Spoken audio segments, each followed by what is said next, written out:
படி வராரு Velu risk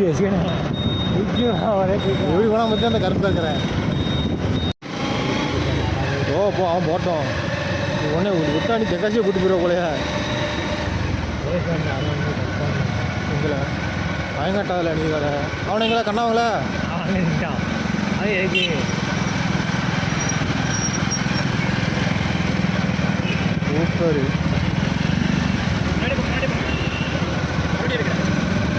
super ஸ்லோப்பா அங்கே போயிடாத போலீஸ்காரன் கால்கள் கொண்டு விடுவோம் போல நீ. இப்போ அப்படியே ஃபாலோ பண்ணு ரைட் அப்படியே ஃபாலோ பண்ணு சூப்பர் ஓகே.